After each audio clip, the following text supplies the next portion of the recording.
Let us start with the session. In today's session, I will take up the application of determinant.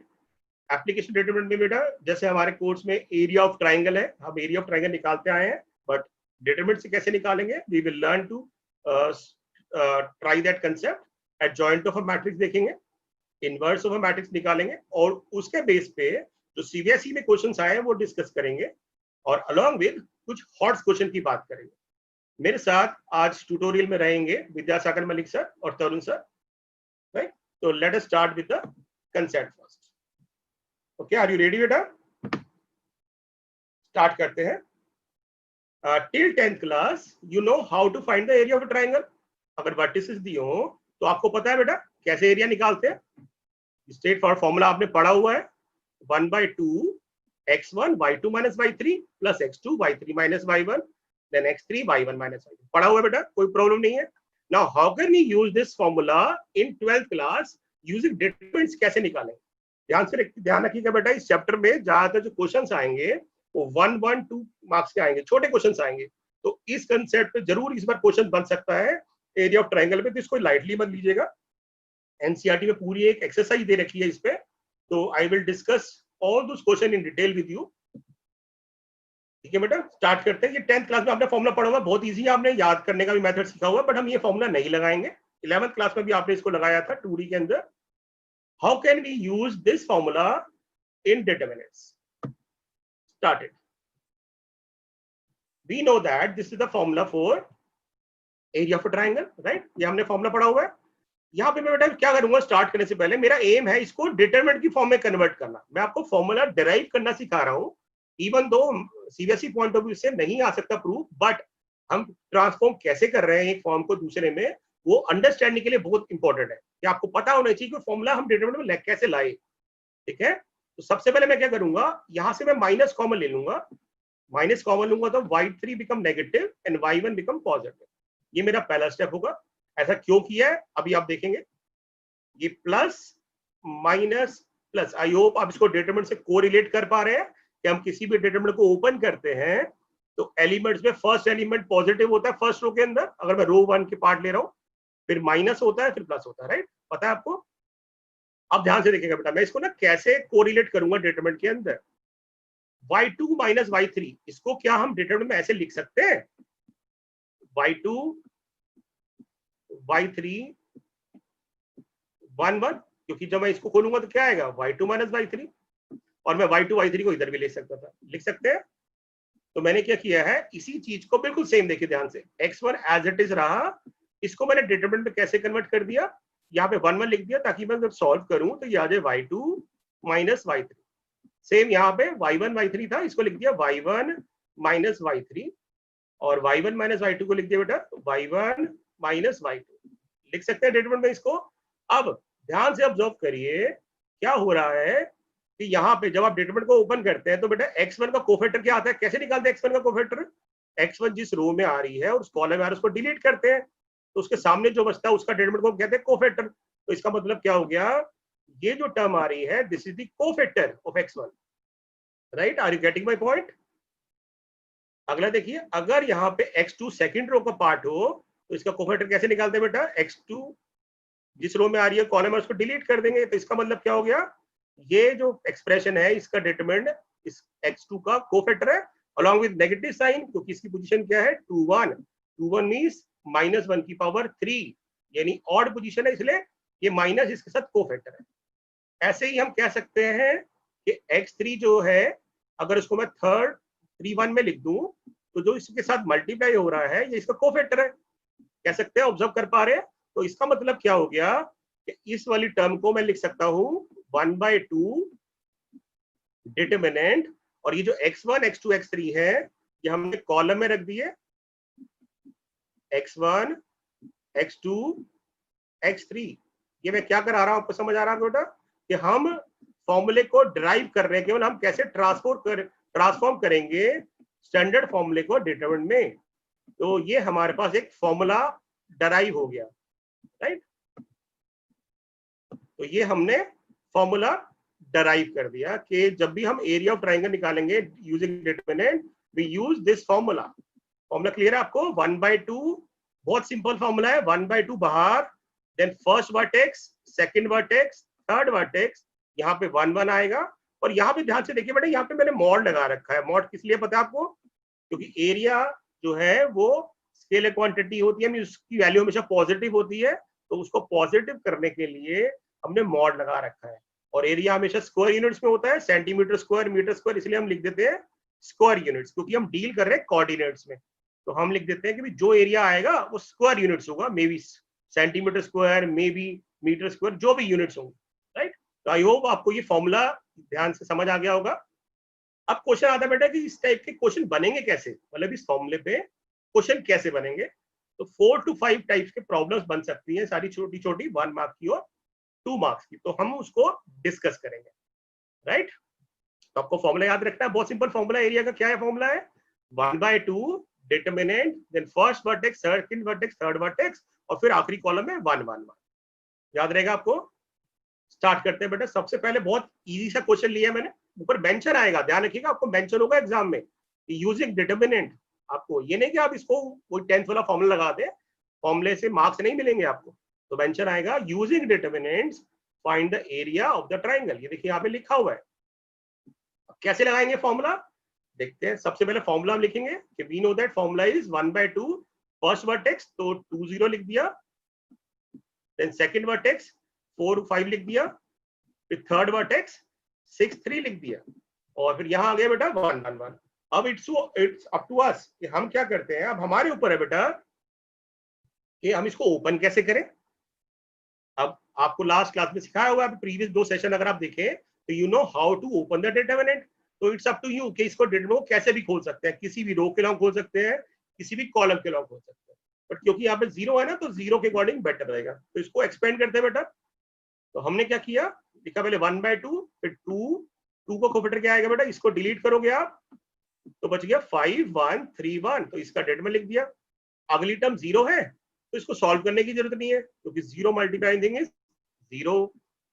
Next पे चलते हैं 1 1 का कोफिटर कैसे निकालेंगे बेटा, 1 को डिलीट किया जिस रो में आ रहा है, इसको कॉलम को डिलीट किया, तो ये जो बच गया 4 5 6 3, इसका डिटरमिनेंट हमने लिख दिया। अब इसको सॉल्व कैसे करेंगे, 5 -3 ऐसे करते हैं डिटरमिनेंट सॉल्व, 12 -30 ऐसे सॉल्व करते हैं। तो देखिए हमने सॉल्व किया इसको, 5 -3 यहाँ लिखा हुआ है, देन 12 -30 ये रहा। आप क्या करेंगे, 2 इंटू इसको मल्टीप्लाई करते हैं, 2 to the 4 ये आ गया, फिर 12 -30 -18 हो गया, 4 -18 क्या हो जाएगा, -14, और मॉड लगा हुआ है बेटा तो पॉजिटिव 14 हो जाएगा। 2 से 14 काट देंगे तो आंसर क्या आ जाएगा आपका, एरिया आ जाएगा 7 स्क्वायर यूनिट्स। बहुत स्ट्रेट फॉरवर्ड था, ठीक है, स्टार्टिंग क्वेश्चन था, तो हमें कंसेप्ट समझ आना चाहिए, तो हमने इसको किया। अब बिल्कुल सेम क्वेश्चन, सेम क्वेश्चन मैं क्या करूंगा, अब एरिया हमने 7 निकाले ना बेटा, अब एरिया 7 रखेंगे और इन पैरामीटर में से कोई एक मिस कर देंगे। ये कर सकते हैं, कोई भी एक यहाँ पे पैरामीटर मिस कर देंगे और कहेंगे कि उस पैरामीटर को निकालो। तो मैंने सेम क्वेश्चन लिया है कि एरिया इज 7, इस बार आपको एरिया दिया हुआ बेटा 7, and you have to find out one of the coordinates of B coordinate का वाई कोऑर्डिनेट निकालना, बी पॉइंट का वाई कोऑर्डिनेट निकालना। ऐसे कोई भी एक मिस कर सकते हैं, बाकी सब गिवन होंगे। तो अप्रोच तो वही रहेगी। क्या करेंगे हम, सबसे पहले हम एरिया का फॉर्मूला लिखेंगे। क्या फॉर्मूला होता है एरिया का, 1/2 फर्स्ट वर्टेक्स 2 0 4k 6 3, और थर्ड वाले कॉलम में आ जाएगा 1 1 1।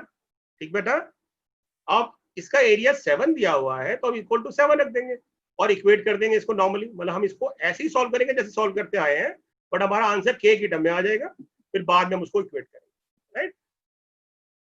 तो इसको बेटा ऐसे एक्सपेंड करते हैं जैसे अभी पिछले वाले क्वेश्चन में किया।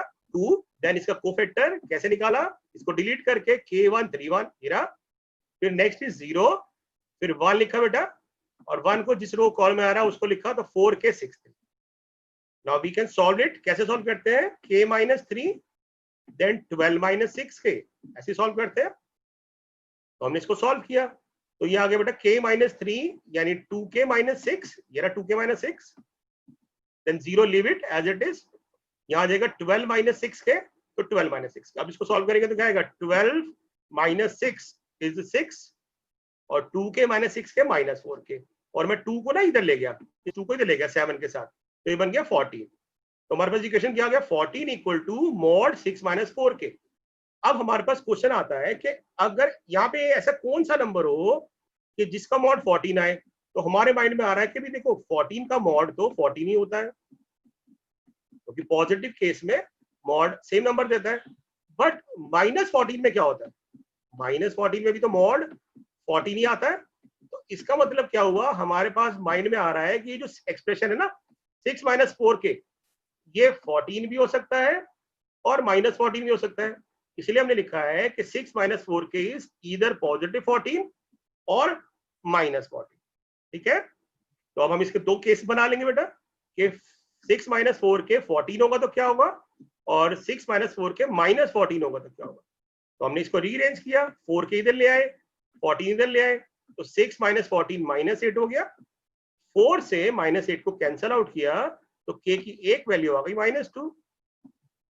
यहां पे देखते हैं 14 इधर लाए और 4k इधर लाए, तो 6 -14 हो जाके +14 हो जाएगा, तो 4k हो गया 20। 4 से 20 को कैंसल आउट किया, हमारे पास आंसर आ गया 5। तो k की दो वैल्यूज आई यहाँ पे -2 और 5। राइट, अब क्वेश्चन ये आता है कि आपसे नॉलेज के लिए पूछ सकते हैं हम कि दो वैल्यू क्यों आ रही है यहाँ पे। तो ज्यादातर बच्चे कहेंगे क्योंकि मॉड लगा हुआ है, बट मुझे वो वाला आंसर नहीं चाहिए। मॉड लगाए नहीं, मॉड लगाए ठीक है, दो आंसर आ सकते हैं। ज्योमेट्री के लिए क्यों ऐसा हो रहा है, सोच के देखिए, मतलब अगर हम इसका डायग्राम बनाए तो दो वैल्यू क्यों आ रही है के की, ऐसा क्या हुआ होगा, क्योंकि ट्राइंगल तो एबीसी है जिसका एरिया 7 है, तो दो वैल्यू क्यों आई, तो एक बार डिस्कस करते हैं बेटा ये क्यों आई, why we have two values of के। तो ध्यान से देखिए, यहाँ पे मैंने यहाँ पे राइट साइड पे फिगर बनाई है। यहाँ पे बेटा देखो ए पॉइंट तो फिक्स था 20, ये वाला पॉइंट फिक्स है 20, सी भी फिक्स है C3 तो हमने ये पॉइंट तो फिक्स कर दिया।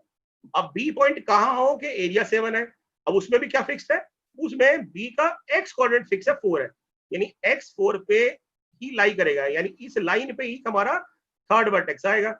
और अब हमें इस लाइन पे एक ऐसा पॉइंट लेना है जिसमें एरिया 7 हो, तो हम कह सकते हैं बेटा एरिया इस वाले ट्रायंगल का भी 7 हो सकता है, और बिल्कुल उसी तरह से यहाँ पे भी 7 हो सकता है। आप पैरेललोग्राम की प्रॉपर्टी से भी कह सकते हैं, अदरवाइज हम डायरेक्ट सोच सकते हैं कि भाई ये लाइन फिक्स है, यहाँ पे कहीं पॉइंट चाहिए जिसका एरिया 7 हो, तो वो ट्रायंगल अपवर्ड भी बन सकता था और वो ट्रायंगल डाउनवर्ड भी बन सकता है। इसलिए एक वैल्यू आपके पास -2 आई के की, ये देखिए, और एक upward I, so that is why we have two values of के। तो ऐसी छोटी छोटी चीजें आपको ध्यान रखनी है कि क्यों होता है।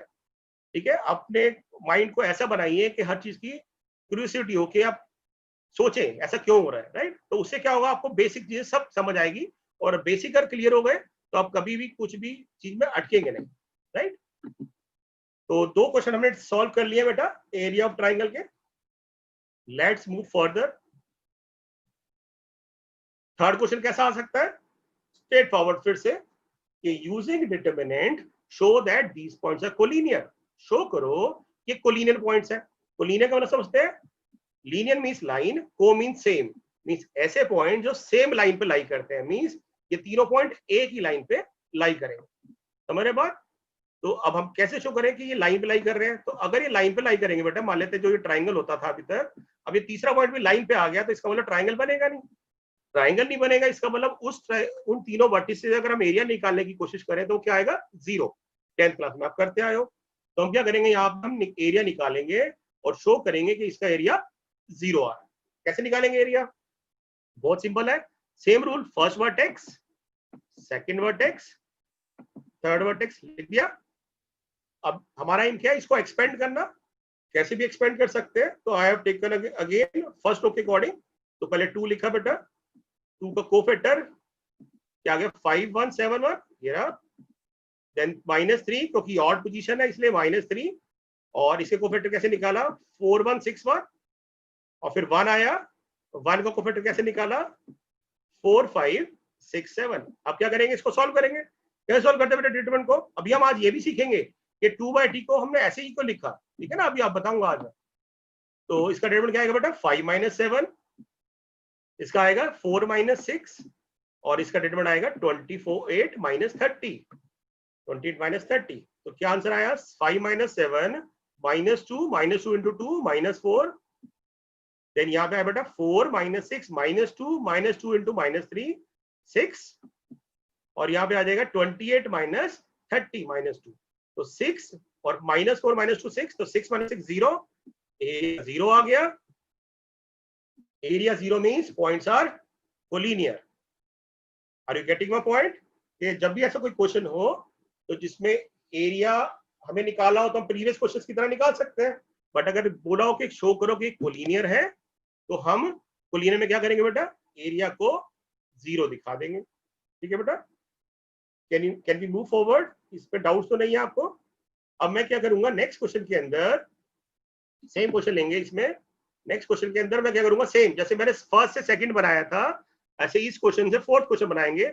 हम ही कहेंगे कि के की वैल्यू निकालिए अगर ये पॉइंट कोलिनियर है। अभी तो हमें शो करना था, अब अगले क्वेश्चन में हम क्या कहेंगे कि सारे पॉइंट में से एक पैरामीटर मिस कर देंगे और कहेंगे ये पॉइंट्स कोलिनियर है, वो पैरामीटर निकालिए।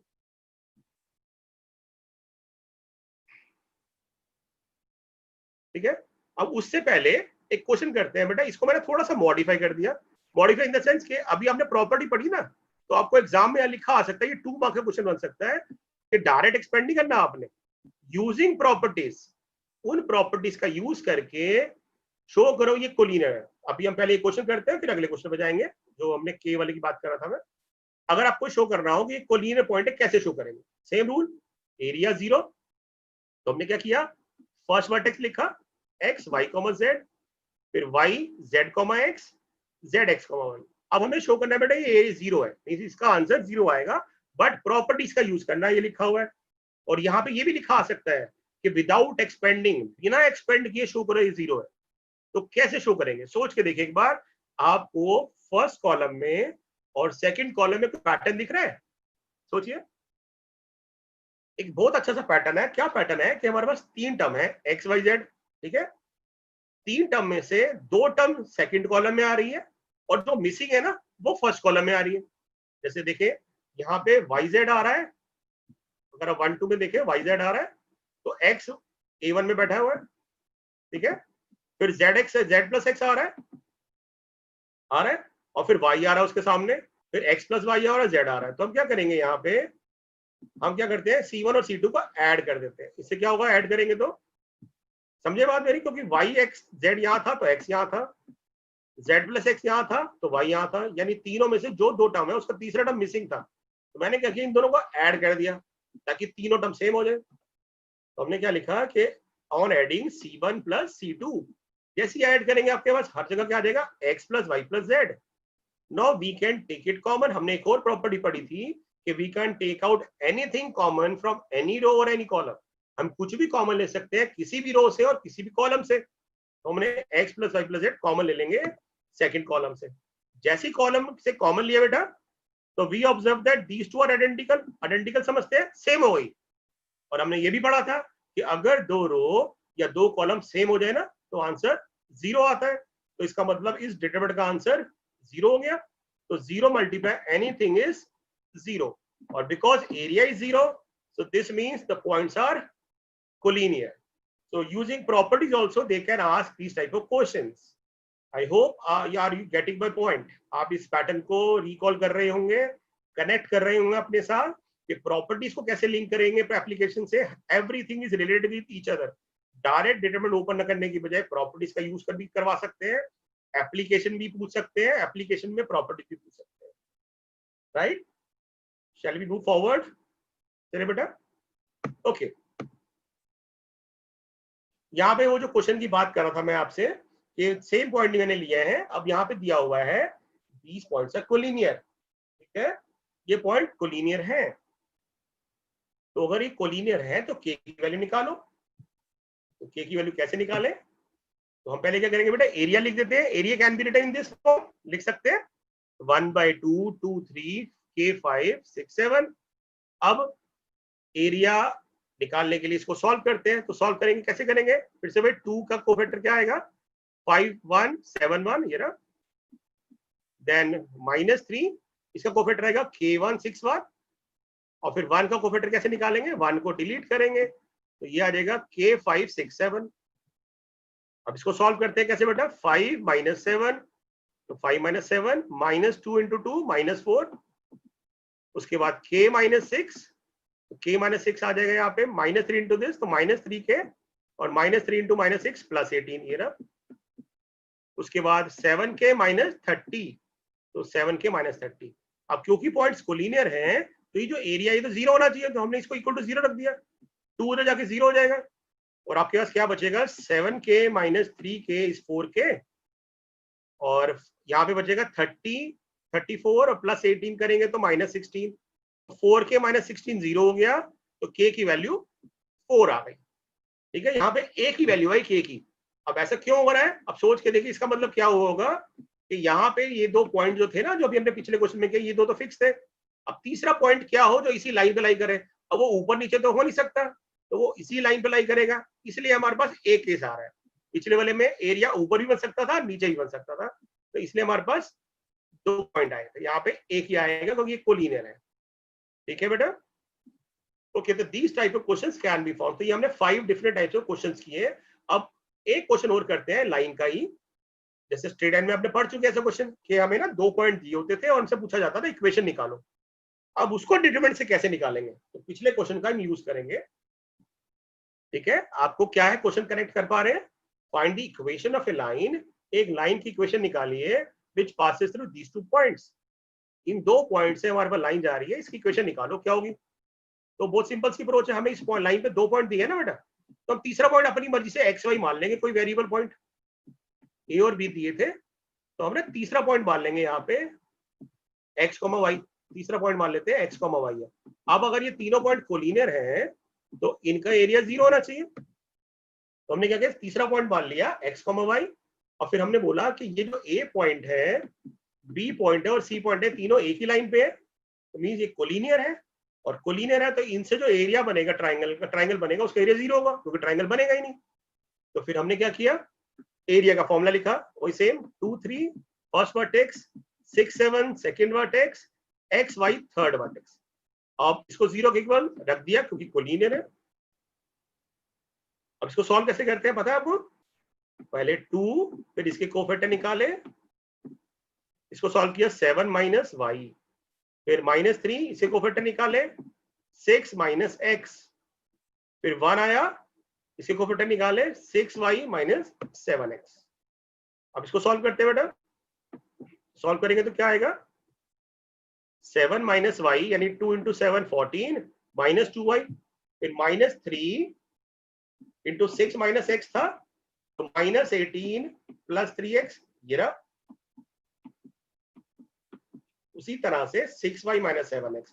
अब इसको जब सॉल्व करेंगे तो क्या आएगा, देखिए 3x और minus 7x minus 4x, 6y minus 2y 4y, 14 minus 18 minus 4।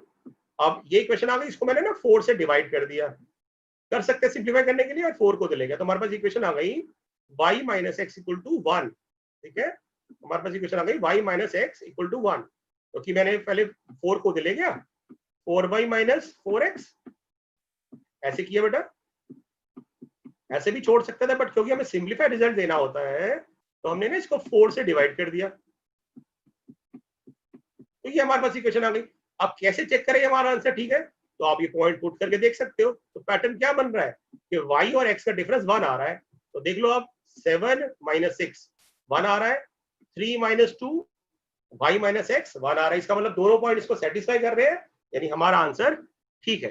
तो इस तरह से क्वेश्चंस बन सकते हैं लाइन के भी डिटरमिनेंट का यूज करके इक्वेशंस को सॉल्व करो, राइट।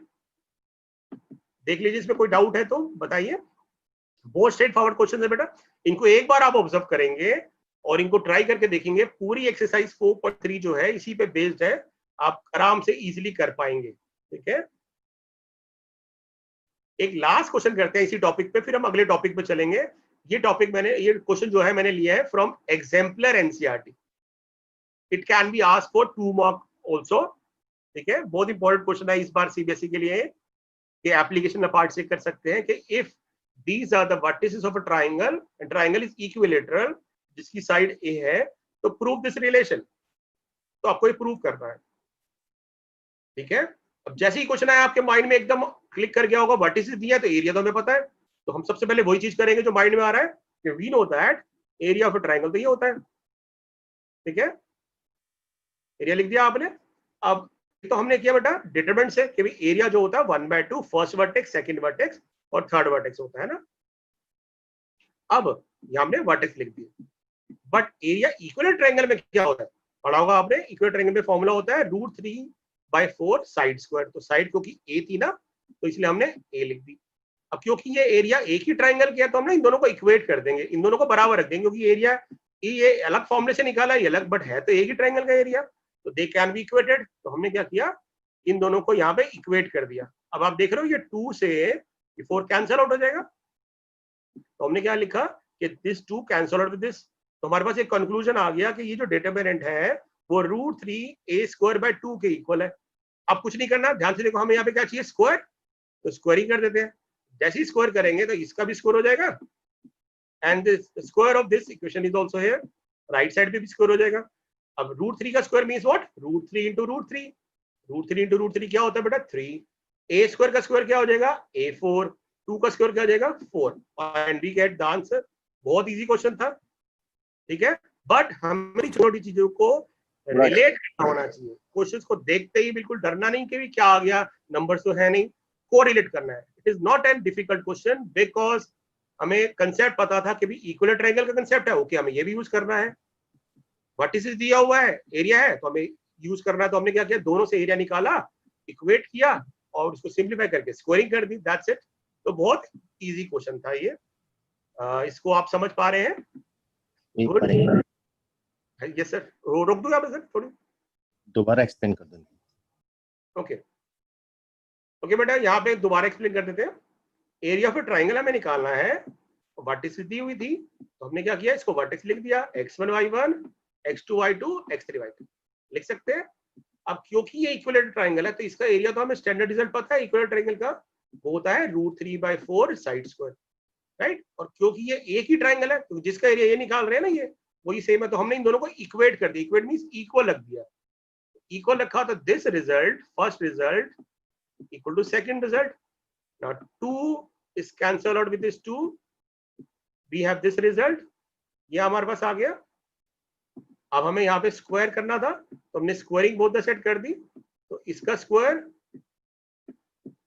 कर दिया, तो ये स्क्वायर तो एज इट इज आ गया बेटा यहाँ पे, और √3 का स्क्वायर 3, a² का स्क्वायर 4, 2 का स्क्वायर 4, तो ये आपका आंसर आ जाएगा। और in this way we can prove this, ठीक है। Are you getting my point? Okay, एक क्वेश्चन आपको बेटा होमवर्क में दे रहे हैं, एज अ प्रैक्टिस, होमवर्क नहीं इसको कहेंगे हम, इसको प्रैक्टिस कहेंगे। ये आपके लिए क्वेश्चन है, आप इसको नोट कर सकते हैं, नहीं तो स्क्रीनशॉट भी ले सकते हैं। And question is show that these points, ये 3 पॉइंट्स हमें दिए हुए हैं जिनके कोऑर्डिनेट है a+5, a-4, a-2, a+3 and a, do not lie on a straight line. यानी ये 3 पॉइंट्स किसी भी लाइन पे लाई नहीं करते, ठीक है, किसी भी लाइन पे लाई नहीं करते। एरिया का कंसेप्ट अभी हमें पढ़ा है, अगर लाइन पे लाई करते हैं तो क्या होता है, सिर्फ हिंट दूंगा मैं, सॉल्व नहीं करूंगा, आप इसको ट्राई करेगा, बहुत स्ट्रेट फॉरवर्ड क्वेश्चन है। If 3 points lie on a line they do not form a triangle, but अगर ये लाइन नहीं कर रहे तो they form a triangle. Means area कैसा आना चाहिए दैट यू नो, इसको ट्राई करेगा, इसको सॉल्व करेगा, और इसका एरिया एक स्पेशल नंबर नहीं आना चाहिए, ठीक है ना, कोई वेरिएबल नंबर आएगा तो आप इसको ट्राई कर सकते हैं। फिर भी नहीं हो, then we will discuss this question in the next tutorial. आप अपने डाउट्स में भेज सकते हैं, बट मुझे लगता नहीं आपको प्रॉब्लम आएगी इसमें। 3 पॉइंट्स दिए, तीनों लाइन पे नहीं लाई कर रहे, इसका मतलब एरिया कैसा होना चाहिए या आप समझ पा रहे हैं, राइट। ओके, अब एक और एप्लीकेशन पार्ट करते हैं बेटा, कि हमने ना डिटरमिनेंट हमने पढ़ा था कि भाई ए डिटरमिनेंट जो होता है, जिसके एलिमेंट ABCD होते हैं ना, उसको लिख देते हैं AD-BC। तो क्या हमने ये लर्न किया या कुछ रिलेशन है, क्यों ऐसा लिखा हमने ऐसा, तो इसको एक बार थोड़ा सा क्लियर करते हैं। कुछ बच्चों के डाउट्स आ रहे थे कि हम ऐसे क्यों कर रहे हैं, ठीक है बेटा। तो एक बार सोचा है कभी आपने ऐसा कि हम इसको AD-BC को लिखते हैं, कुछ एनीथिंग रिलेटेड टू दिस, मतलब कुछ इसके पीछे रीजन है प्रॉपर कि हमने इसको एज्यूम कर लिया? देखते हैं जरा, इसको डिस्कस करते हैं क्यों ऐसा किया होगा हमने, इसको हमने AD-BC क्यों लिखा होगा। आपको पता होगा इसका आंसर क्यों लिखा होगा। हमने ना ऐसी प्रॉपर्टी आपसे डिस्कस कर चुके हैं, अगर आपको याद हो बेटा, लास्ट क्लास में हम इसकी प्रॉपर्टी डिस्कस कर चुके हैं, कोफैक्टर से रिलेटेड थी। देखते हैं, मैं एक बार रिकॉल करा रहा हूं आपको point, we have learned what are minors. Minor क्या होते हैं? माइनर होते हैं बेटा कि किसी भी एलिमेंट के माइनर निकाल सकते हैं मैट्रिक्स के अंदर। क्या करना होता है हमें? जिसका भी माइनर निकालना होता है हम उसको डिलीट करते हैं, उस रो को और उस कॉलम को, जो भी नंबर आता है उसका डिटरमिनेंट ले लेते हैं, राइट? ऐसे करते हैं। तो माइनर हमने लास्ट क्लास में पढ़ चुके हैं। इसका मतलब क्या हो गया कि यहाँ पे अगर एक मैट्रिक्स में 9 एलिमेंट्स हैं तो 9 माइनर निकलेंगे, हर एलिमेंट का एक माइनर होता है। We have learn this about this. मैं इसको रिपीट नहीं करूंगा, अदरवाइज रिपीटेड हो जाएगा, बट बिकॉज पिछली क्लास से लिंक करना है तो सिर्फ मैंने आइडिया दिया है कि माइनर क्या होते हैं। We can find out minor of any element by deleting the row and the column in which it appear. जैसे M11 है, M11 किसका माइनर होगा? A1 का। कैसे निकालते थे इसका माइनर? ए का कैसे निकाला हमने? इस रो को डिलीट कर दिया, इस रो को डिलीट कर दिया, जो भी एलिमेंट बच गया उसको डिटरमिनेंट में रख दिया, ऐसे निकालते थे। अब इसको मैं सॉल्व करना सिखाऊंगा, ठीक है? अब इसको सीखेंगे। अगला 1 2 को माइनर निकालना तो क्या करते हैं? ये जिस रो और कॉलम में आ रहा है उसको डिलीट कर दिया, क्या बचा? DFTR रख दिया, इसका डिटरमिनेंट निकालेंगे, वो बन जाएगा माइनर। ऐसे ही 1 3 का माइनर कैसे निकालते थे बेटा? 1 3 ये एलिमेंट है, इसको डिलीट कर दिया, बचा DEPQ, उसका डिटरमिनेंट निकालेंगे तो आ जाएगा माइनर। इसका मतलब क्या हो गया? अगर एक डिटरमिनेंट है जिसका ऑर्डर 2 है तो उसके अंदर 2/2 मींस 4 एलिमेंट होंगे, 4 माइनर आएंगे। एक 3/3 का डिटरमिनेंट है तो उसका 3 3 9 एलिमेंट्स आएंगे। तो जितने एलिमेंट्स आते हैं उतने माइनर हम निकाल सकते हैं, ठीक बात? ये हमने पढ़ चुके माइनर। इसके बाद हमने प्रीवियस क्लास में हमने पढ़ा था कोफैक्टर्स क्या होते हैं। कोफैक्टर बेटा मैग्नीट्यूड वाइज सेम होते हैं, यानी जो मैग्नीट्यूड को मतलब वैल्यूज मॉड, अगर मॉड में रख देना कोफैक्टर की वैल्यू और इसकी वैल्यू क्या नाम है माइनर की, तो आंसर सेम आएगा। बट कोफैक्टर में रिलेशन क्या था ये भी आपको पढ़ा चुके हैं हम। कोफैक्टर क्या होता है? कोफैक्टर होता है -1⁻⁻⁻j। तो कोफैक्टर हम कैसे निकालते हैं? जो माइनर की वैल्यू होती है वही लिख देते हैं, बस सिर्फ ये फैक्टर एक्स्ट्रा मल्टीप्लाई करते हैं। कर चुके हैं अभी हम, रिपीटेड है तो इसको हम कवर अप नहीं करेंगे। अभी हम कोशिश करेंगे तो मैं इसको क्लियर कर दूंगा बेटा, ठीक? तो एक ये प्रॉपर्टी वेरी वेरी इंपॉर्टेंट, मैं इससे रिलेटेड अभी एक आपसे क्विज भी पूछूंगा तो इसको ध्यान से समझिए बेटा। फर्स्ट प्रॉपर्टी क्या थी?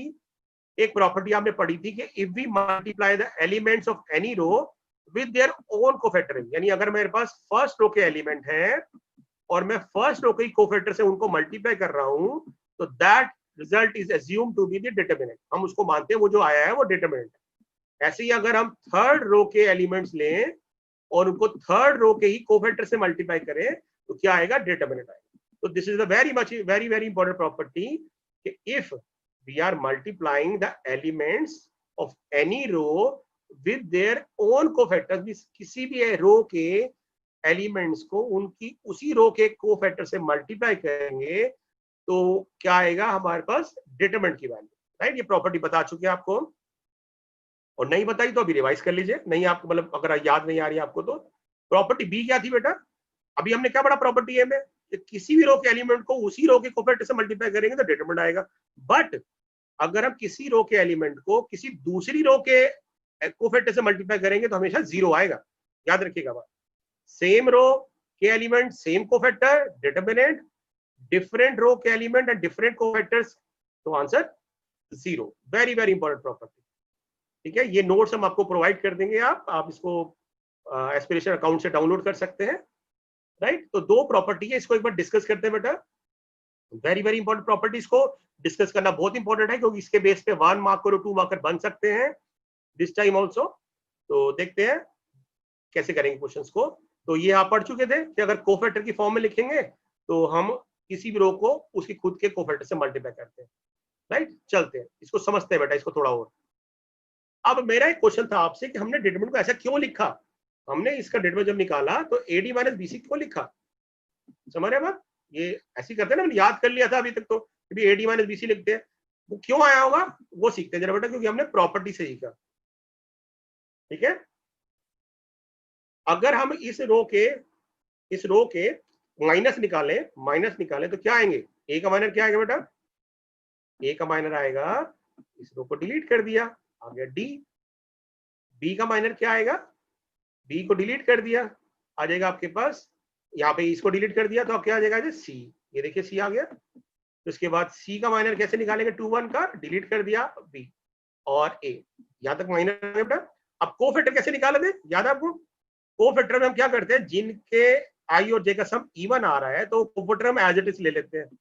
तो इनमें आई और जे का सम आ रहा है 2 और 4, तो इनके कोफैक्टर तो एज इट इज आ जाएंगे, यानी कोफैक्टर C11 क्या होगा, C11 कोफैक्टर D रहेगा और C22 फैक्टर क्या आ जाएगा, A ही रहेगा। ठीक बात है।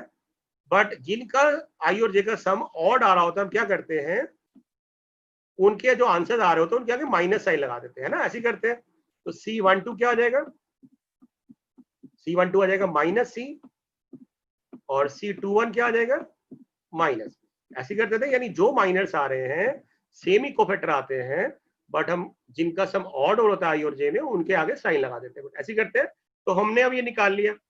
अब अभी मैंने आपको एक प्रॉपर्टी बताई कि डिटरमिनेंट कैसे निकालते हैं। We can find out determinant by multiplying the element of any row with their cofactor. तो अगर मैं फर्स्ट रो के एलिमेंट ले रहा हूं ना बेटा भी, तो मुझे फर्स्ट रो के कोफैक्टर चाहिए होंगे। फर्स्ट रो के कोफैक्टर ये है, तो अगर हम उस प्रॉपर्टी को लगाएं तो क्या होगा, A11 मल्टीप्लाई होगा अपने कोफैक्टर से यानी D से, तो आ जाएगा A इंटू डी प्लस फिर B मल्टीप्लाई होगा अपने कोफैक्टर से, उसका कोफैक्टर -C, तो ये आ जाएगा B इंटू -C। तो हमारे पास क्या आंसर आ जाएगा, AD माइनस BC। तो बेसिकली जो हम अभी तक डायरेक्ट करते थे AD माइनस BC, वो एक्चुअल में इस प्रॉपर्टी से आया हुआ है कि हम डिटरमिनेंट कैसे निकालते हैं, by multiplying the elements of any row with their own cofactors. आप इस रूल को कहीं पे भी फॉलो कर सकते हैं, किसी भी रो के अकॉर्डिंग जा सकते हैं और किसी भी कॉलम के अकॉर्डिंग जा सकते हैं। एक बार इसको क्लियर करते हैं जरा। देखिए मैंने प्रॉपर्टी A यूज की, अभी फर्स्ट फर्स्ट रो के एलिमेंट लिए A और B, उनको उसके कोफैक्टर से मल्टीप्लाई कर दिया, AD माइनस BC आ गया। अब अगर आप सेकंड रो के कोफैक्टर एलिमेंट लेंगे ना CD, तो सेकंड रो के कोफैक्टर क्या है, ये मल्टीप्लाई करते हैं C into -B plus A into D, तो वही आ जाएगा C into -B plus A into D, AD minus BC। आप एक कॉलम वाइज भी कर सकते हैं, आप ये रो वाइज भी कर सकते हैं। तो हमारा एम मेन था कि आपको बताना कि AD माइनस BC आपको लर्न नहीं करना है, you have to understand the concept also, ये कैसे आया होगा, राइट। तो बेसिक प्रॉपर्टी क्या है कि if we multiply the element of any row with their own cofactor we can determine it, but if we get multiply the element of any row with the cofactor of other row then we get 0, right। एक बहुत अच्छा question आने वाला है अगली slides के बाद, आपको प्रैक्टिस के लिए एज ए क्विज देंगे हम इसी कंसेप्ट पे, तो आप इसको ध्यान रखिएगा बेटा, ठीक है। देख लीजिए, मैं इसको प्रॉपर्टी बी भी यहाँ पे सेटिस्फाई करा के दिखा देता हूँ पहले आगे जाने से पहले। प्रॉपर्टी बी क्या थी कि अगर मैं फर्स्ट रो के एलिमेंट ले लूं और कोफैक्टर लूं सेकंड के, तो क्या आंसर आना चाहिए, 0 आना चाहिए। चेक कर लेते आ रहा है कि नहीं आ रहा। A इंटू इसका कोफैक्टर -B, तो -AB हो गया, नीचे देख सकते हैं आप यहाँ पे -AB हो गया। उसके बाद B इंटू इसका कोफैक्टर A, तो B इंटू A हो गया, AB minus AB cancel out हो गया, आपका आंसर 0 आ गया। तो इस तरह से हमेशा ये प्रॉपर्टी सेटिस्फाई होगी। एक और एग्जांपल लेते हैं बेटा कि ये क्वेश्चन एनसीईआरटी में दिया हुआ है कि डिटरमिनेंट ऑफ ए कैसे निकालेंगे इसी प्रॉपर्टी पे using cofactor of second row, means हमें सेकंड रो के कोफैक्टर निकाल के डिटरमिनेंट निकालना है। तो इसका मतलब क्या कह रहा है वो, प्रॉपर्टी ए यूज करो। प्रॉपर्टी ए क्या कहती है कि अगर हम सेकंड रो के एलिमेंट लेंगे A21, तो हमें उसी के कोफैक्टर से मल्टीप्लाई करना पड़ेगा, ऐसे कहते हैं। तो बेसिकली ये क्वेश्चन किसी भी रो के अकॉर्डिंग पूछा जा सकता है, किसी भी कॉलम के अकॉर्डिंग पूछा जा सकता है, ठीक है। तो हमने क्या किया, पहले इसके माइनर निकाल लिए सारे सेकंड रो के। तो कैसे निकालेंगे माइनर, 2 का माइनर कैसे निकाला हमने, 2 को डिलीट कर दिया ये, तो क्या आ जाएगा 3823 ये रहा। और इसको सॉल्व करने के लिए क्या किया, 9 -16 -7 आ गया। फिर हमें 0 को माइनर निकालना है, तो 0 कैसे माइनर निकाला, इसको डिलीट कर दिया, 15 -8 7 आ गया। उसके बाद 1 का माइनर निकालना है, 1 को डिलीट कर दिया, 5312 आ गया, 5 to the 10 -3 7 माइनर निकाल लिए। अब कोफैक्टर कैसे निकालेंगे, कोफैक्टर में जिनका सम आई और जे का ऑड है तो उनका साइन चेंज कर देंगे। तो 2 1 और 2 3 का सम आ रहा है 3 और 5, इनका साइन चेंज कर देंगे, तो -3 चेंज होके बन जाएगा -7 चेंज होके 7 बन जाएगा, 7 एज इट इज रहेगा क्योंकि 2 2 है, और 2 3 3 ओके 7 ओके -7 बन जाएगा। साइन चेंज क्यों कर दिए, क्योंकि इनका सम ऑड बन गया। अब प्रॉपर्टी लगाते हैं बेटा, प्रॉपर्टी लगाई तो हमने सेकंड रो के एलिमेंट्स को यानी 2 को 7 से मल्टीप्लाई किया तो 14, 0 को 7 से मल्टीप्लाई किया 0 और 1 को -7 से मल्टीप्लाई किया -7, तो 14 - 7 आपका आंसर आ गया 7। तो इस तरह से हम किसी भी रो के अकॉर्डिंग किसी भी कॉलम के अकॉर्डिंग डेटा को ओपन कर सकते हैं। और क्यों कर सकते हैं? बिकॉज ऑफ द प्रॉपर्टी ए जो अभी हमने पढ़ी, राइट। तो आई होप आपको ये कंसेप्ट समझ आया होगा। Are you getting my point बेटा?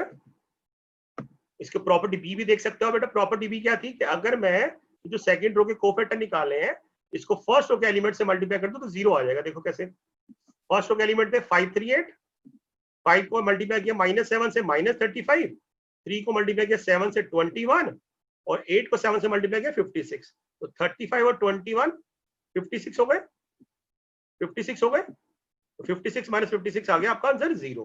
तो प्रॉपर्टी और प्रॉपर्टी भी हर क्वेश्चन में एप्लीकेबल होगी, हर स्क्वायर मैट्रिक्स में एप्लीकेबल होगी। ओके बेटा,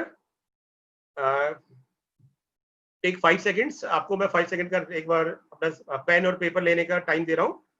एक क्वेश्चन आएगा आपकी स्क्रीन पे, उसके 2 पार्ट्स होंगे, राइट। एक बार पेन और पेपर ले लीजिए बेटा। 30 सेकंड देंगे आपको दोनों पार्ट्स को सॉल्व करने के लिए। वैसे 30 सेकंड से जल्दी भी सॉल्व हो सकता है वो, ठीक है बेटा। चलिए स्टार्ट करते हैं। मैं क्वेश्चन दे रहा हूं आपको स्क्रीन पे बेटा। स्क्रीन पे क्वेश्चन है आपका कि if A matrix is this ABCD such that BC equal to AD plus 7, then find this result and your time starts now.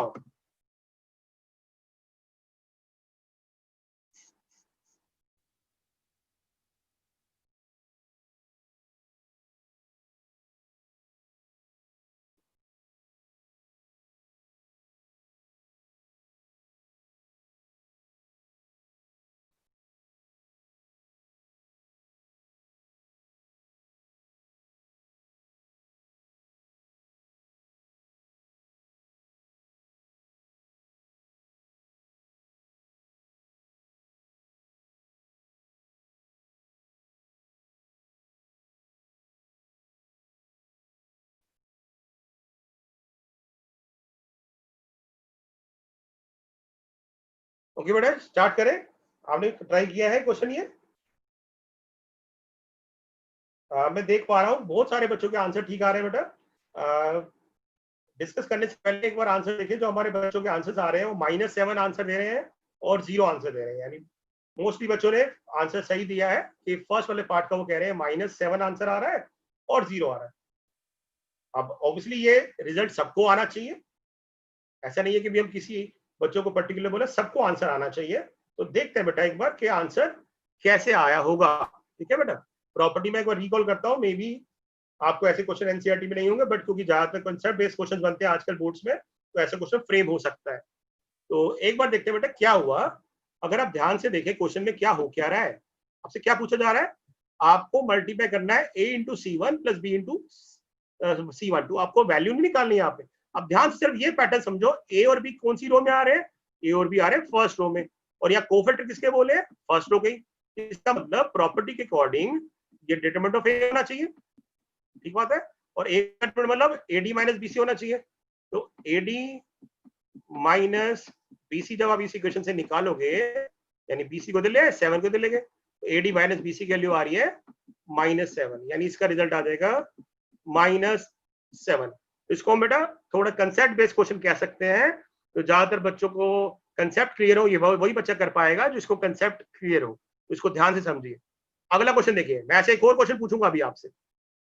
यहाँ पे ए और बी में बेटा, ए और बी में क्या हो रहा है, ए और बी में फर्स्ट रो के एलिमेंट आ रहे हैं, बट कोफैक्टर किसके हैं, सेकंड रो के। तो प्रॉपर्टी के अकॉर्डिंग क्या आंसर आना चाहिए, straight forward 0, because whenever we multiply the element of any row with the cofactor of other row we get 0, है ना। तो एक बार इसका सॉल्यूशन देख लेते हैं। सेम, पहले मैंने AD - BC के लिए निकाली -7, प्रॉपर्टी BC, इसका आंसर 0 हो गया बी पार्ट का, और ए पार्ट का आंसर -7 हो गया, ठीक है। आई होप आपको क्लियर होगा बेटा। चले आगे, बिल्कुल सेम क्वेश्चन अब आपकी स्क्रीन पे आ रहा है। Again you will gate 30 second for this. Be ready, be attentive बेटा, बिल्कुल सेम अप्रोच है, ठीक है। स्टार्ट करते हैं। ये क्वेश्चन है आपकी स्क्रीन पे बेटा, और इसको ट्राई करें। यहाँ पे आपको एक प्रॉपर्टी यूज होगी कि determinant of A is equal to determinant of A transpose and your time starts now.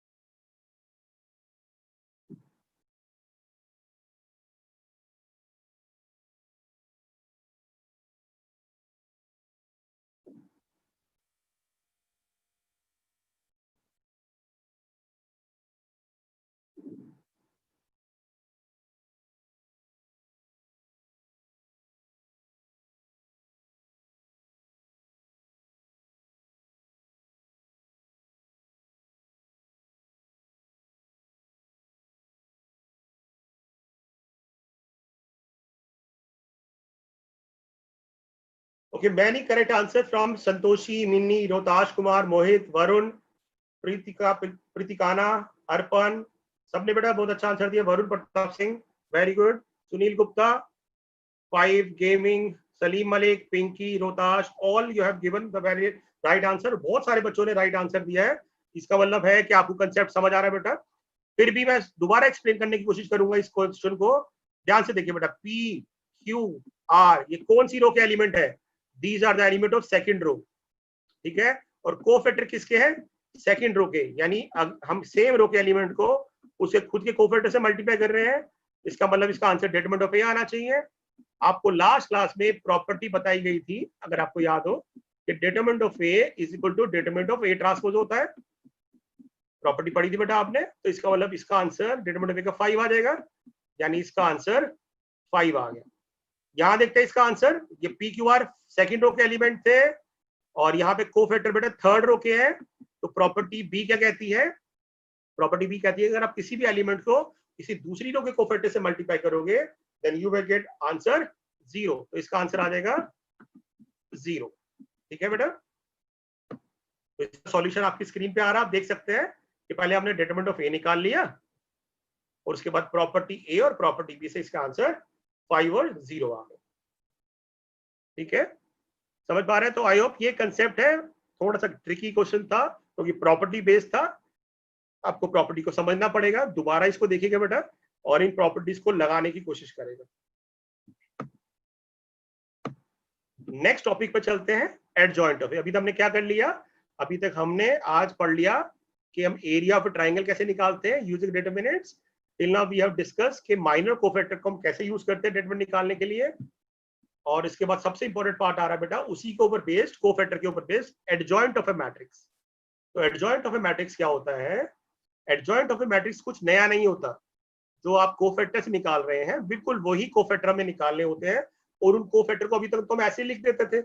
अब अगर उनको हम इस मैट्रिक्स में लिख देंगे तो उस मैट्रिक्स के ट्रांसफर लेने पे जो मैट्रिक्स आएगा उसको एडजॉइंट कहते हैं। यानी हमने कोफैक्टर निकाले ना, 1 1 का कोफैक्टर निकाला, 1 2 का कोफैक्टर निकाला, 1 3 का निकाला, ये सारे कोफैक्टर निकाल लिए। उसके बाद इसको मैट्रिक्स फॉर्म में लिखा और फिर ट्रांसपोज ले दिया।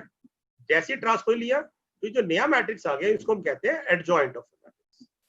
तो बिल्कुल को रिलेटेड है बेटा। माइनर किया, माइनर के बाद ऑड पोजीशन की साइन चेंज कर दिए तो कोफैक्टर आ गए। उन कोफैक्टर को हमने मैट्रिक्स में लिख दिया तो हमारे पास एडजॉइंट आ गया। कुछ डिफरेंट नहीं है, बहुत इजी है, ठीक है। अब एडजॉइंट का क्वेश्चन पहले मैं करा देता हूँ आगे, फिर हम आगे चलेंगे। जैसे आगे मान लेते हैं इसका एडजॉइंट निकालो। आप कैसे निकालोगे? तुम्हें कुछ नहीं करना, पहले सारे कोफैक्टर निकाल लेने। तो 3 का कोफैक्टर कैसे निकालेंगे बेटा? तो 3 का कोफैक्टर कैसे निकालेंगे? इसको डिलीट किया तो आ गया 2, इवन पोजीशन है इसलिए 2 आंसर आ जाएगा। इसको कोफैक्टर कैसे निकालेंगे आप? इसको डिलीट किया 1, बट क्योंकि ऑड पोजीशन है इसलिए -1 आंसर आ जाएगा कोफैक्टर। समझ पा रहे हैं? C11 आ गया मेरे पास 2, C12 आ गया -1। अब C21 कैसे निकालेंगे? इसको डिलीट करेंगे तो हमारे पास आएगा 5, बट क्योंकि ऑड पोजीशन है इसलिए -5 आ जाएगा। इसका कोफैक्टर निकालेंगे, डिलीट करेंगे तो आंसर आ जाएगा 3। तो हमने सारे कोफैक्टर निकाल दिए। अब इसको हमने एक मैट्रिक्स में लिख दिया, बट एक चीज ऑर्डर ध्यान रखना बेटा, हमने अभी तक जो एलिमेंट्स होते हैं ना C11 C12 ऐसे होते थे, बट कोफैक्टर हम का लेके हम ट्रांसपोज करते हैं इसलिए यहाँ चेंज हो जाता है। यानी 1 1 1 2 ऐसे आ जाएंगे, 2 1 2 2 यहाँ आ जाएंगे। तो हमने लिखा कोफैक्टर की वैल्यू लिख दी 2 -1 -5 और 3। तो ये हमारे पास एडजॉइंट आ गया। समझ पा रहे हैं? एडजॉइंट कुछ भी नया नहीं है, कोफैक्टर से निकाले, मैट्रिक्स में पुट कर दिया, आपका जो मैट्रिक्स बन गया उसका ट्रांसपोज ले लिया, तो दैट इज कॉल्ड एडजॉइंट। इसका मैं यूज बताऊंगा अभी, एडजॉइंट किस लिए यूज करते हैं, इनवर्स निकालने के लिए यूज करते हैं। बट उससे पहले एक और प्रॉपर्टी देखते हैं बेटा, एक प्रॉपर्टी विजुलाइज करते हैं जरा कि हम इस पे क्या देख पा रहे हैं।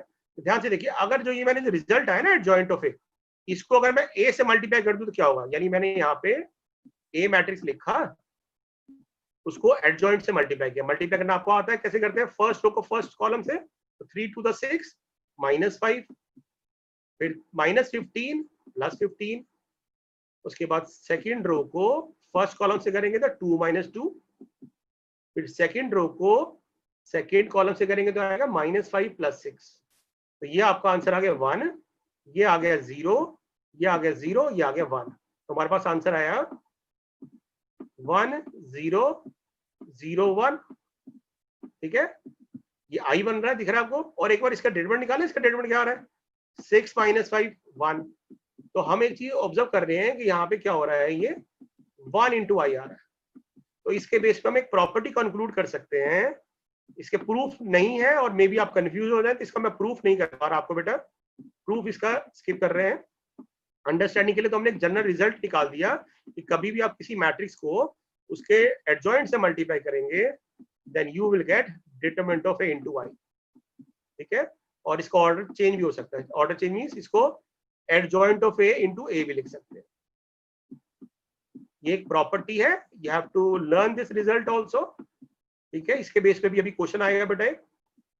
तो हमने एडजॉइंट निकाला सीखा, कोफैक्टर निकाले, उसको मैट्रिक्स पे रख दिया, और मैट्रिक्स पे रखने के बाद जो मैट्रिक्स बना उसका ट्रांसपोज ले लिया तो एडजॉइंट आ गया। उसके बेस पे हमने एक प्रॉपर्टी पढ़ी कि अगर हम किसी मैट्रिक्स को ए से मल्टीप्लाई कर देते, उसके एडजॉइंट से मल्टीप्लाई करते हैं, तो we get determinant of A × I। ठीक है बेटा,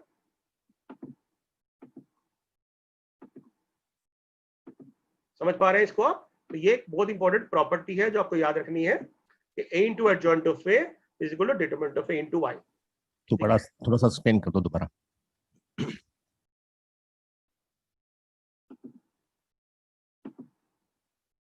ये क्वेश्चन है आपके लिए, बहुत सिंपल था। अभी सेम क्वेश्चन में 3/3 में भी कराऊंगा बेटा, इनवर्स के अंदर। एक और चीज मैं बता दूं पहले आपको कि हमने ना अभी यहाँ पे एक प्रूव किया कि अभी इसको रिजल्ट को ऑब्जर्व किया कि A × एडजॉइंट ऑफ ए जो होता है, मैं ये बताना चाहता हूँ कि हमने एडजॉइंट ऑफ ए क्यों निकाला। एडजॉइंट ऑफ ए वेरीफाई किया कि डिटरमिनेंट ऑफ ए × I होता है बेटा। ठीक है, अब मैं ना डिटरमिनेंट ऑफ ए को नीचे ले आता, कोई एक नंबर है, तो जैसे ही आप नंबर नीचे लाएंगे तो हमारे पास क्या आ जाएगा, A × adjoint of A, A × adjoint of A upon determinant of A equal to I। ठीक है, अब अगर हम इस इक्वेशन को A इनवर्स से दोनों साइड मल्टीप्लाई कर दे, आपने एलिमेंट्री में भी किया होगा, A इनवर्स मल्टीप्लाई कर दे, तो हमने पढ़ा था ना कि A × A इनवर्स I होता है, तो ये I बन जाएगा। और I को किसी मैट्रिक्स से मल्टीप्लाई करते हैं, वो मैट्रिक्स वापस आ जाता है। तो हमारे पास क्या आ जाएगा, adjoint of A divided by determinant of A is equal to A inverse, क्योंकि A inverse × I A inverse रहता है कि किसी मैट्रिक्स को I से मल्टीप्लाई करते हैं वो 1 की तरह ट्रीट करता है। तो यहां से हम A इनवर्स का हमने फॉर्मूला भी डिराइव कर दिया। यानी हम धीरे धीरे कहां जा रहे हैं बेटा, पहले हमने माइनर निकाले, ठीक बात है, उन माइनर से साइन चेंज करके कोफैक्टर निकाले। इनका क्या यूज आ रहा है, मेरी बात समझ पा रहे हैं। कोफैक्टर्स को हमने एक मैट्रिक्स में रखा, उस मैट्रिक्स का ट्रांसपोज लिया तो वो आ गया एडजॉइंट, और उस एडजॉइंट ऑफ ए को अगर हम डिटरमिनेंट से डिवाइड कर देंगे तो हमारे पास A इनवर्स आ जाएगा। यानी जो हम एलिमेंट्री रो में इनवर्स निकालते थे ना, वो लंबा मेथड होता था, ये उसका ऑल्टरनेटिव मेथड है। एग्जाम में अगर नहीं लिखा आया कि कौन से मेथड से करना है, then you can apply any method, otherwise particular लिखा जनरली आ जाता है कई बार कि इस मेथड से करिए। तो हम क्यों सीख रहे हैं सारे एडजॉइंट, ये सारा क्योंकि हमें इनवर्स निकालना है। तो इनवर्स निकालने के लिए हमने क्या पढ़ा कि इनवर्स निकालने के लिए हमें एडजॉइंट निकालना होगा, और उस एडजॉइंट को डिटरमिनेंट ऑफ ए से डिवाइड कर देंगे तो हमारे पास क्या आ जाएगा, इनवर्स। तो ये सबसे इंपॉर्टेंट पार्ट है इस चैप्टर का कि इनवर्स हमें निकालना आना चाहिए। जैसे वहां पे एलिमेंट्री ट्रांसफॉर्मेशन इंपॉर्टेंट था, वैसे यहाँ पे ये इंपॉर्टेंट है। तो हमने क्या किया, सारे एडजॉइंट निकाले कोफैक्टर से, उसको डिटरमिनेंट से डिवाइड कर दिया तो हमारे पास इनवर्स आ गया। ये कुछ रिजल्ट है बेटा जो आपको याद रखने हैं। किसी मैट्रिक्स को उसके इनवर्स से मल्टीप्लाई करते हैं तो आई आता है, किसी भी मैट्रिक्स का 2 बार इनवर्स ले लेंगे तो वापस वही आ जाएगा। ए बी यानी 2 मैट्रिक्स को मल्टीप्लाई करके इनवर्स लेंगे तो बी इनवर्स ए इनवर्स आएगा। और फोर्थ प्रॉपर्टी है कि किसी भी इनवर्स का ट्रांसपोज लेके हम सॉल्व करेंगे तो ए ट्रांसपोज का इनवर्स आएगा। इन प्रॉपर्टीज के proof generally CBSE point of view से नहीं है, but still I will try to explain few results ताकि आपको समझ आ सके। अदरवाइज आपको ये रिजल्ट याद रखने हैं, बस मेन काम है इनवर्स निकालना आपको आना चाहिए, राइट। इनवर्स कैसे निकालते हैं? बहुत सिंपल, कोफैक्टर निकालेंगे, उनको मैट्रिक्स फॉर्म में रख देंगे, एडजॉइंट आ जाएगा ट्रांसपोज लेने के बाद, और इसके डिटरमिनेंट से डिवाइड कर देंगे, राइट। अब क्वेश्चन आता है कि इनको ड्राइव कैसे करें। कुछ बच्चे पूछते हैं कि सर इनका ड्राइव बता दीजिए कैसे आया। तो एक दो मैं डेरिवेशन ले लेता हूं बेटा, कि देखो आपने इनवर्स की डेफिनेशन पढ़ी थी। क्या होता है कि अगर हम किसी मैट्रिक्स को ऐसे मैट्रिक्स से मल्टीप्लाई करें जिसको मल्टीप्लाई करने पे आई आ जाए तो हम उसको कहते हैं वो उसका इनवर्स है। इसका मतलब क्या हो गया कि ए बी इक्वल टू आई आ रहा है तो बी को ए का इनवर्स कहते हैं और ए को बी का इनवर्स कहते हैं। पढ़ा हुआ हमने। तो उसी लॉजिक को मैंने यहाँ कवर किया है कि अगर ए एक्स और एक्स आई आ गए तो इसका मतलब दोनों एक दूसरे के इनवर्स है। एक्स का इनवर्स ए है और ए का इनवर्स एक्स है ना, यही कह सकते हो।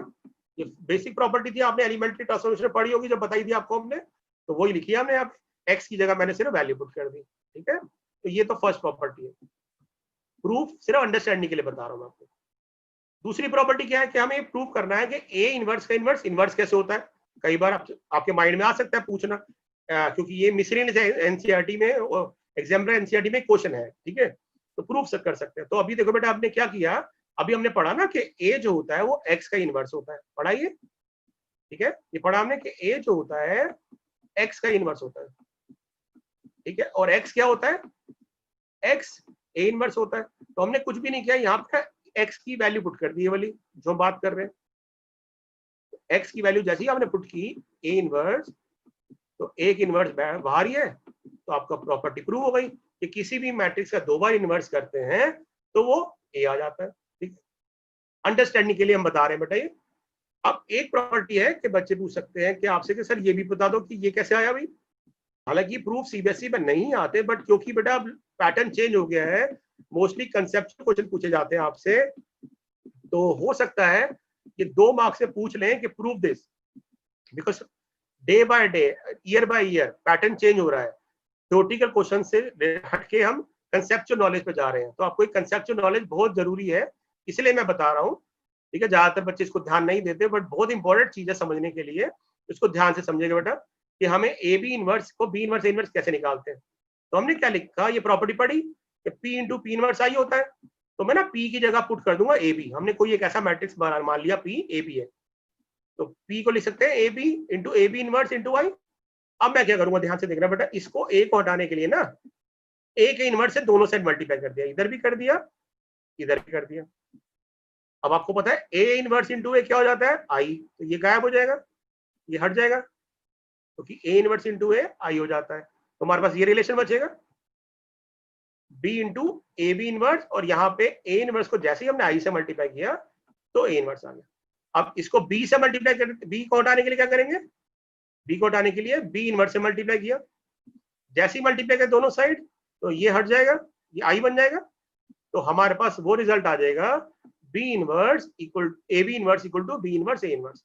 सिर्फ कंसेप्चुअल नॉलेज के लिए है बेटा ये क्वेश्चन, सिर्फ समझाने के लिए। एक बार इसको ध्यान से देख लीजिए। ज्यादातर क्वेश्चन इसमें जो है डायरेक्ट आते number based, but because conceptual knowledge चाहिए कि हम क्यों पढ़ रहे हैं, इसको रट्टा नहीं मारना, लर्न नहीं करना है, इसलिए I have explain this property to you. इसको थोड़ा रोक के चलना स्क्रीन।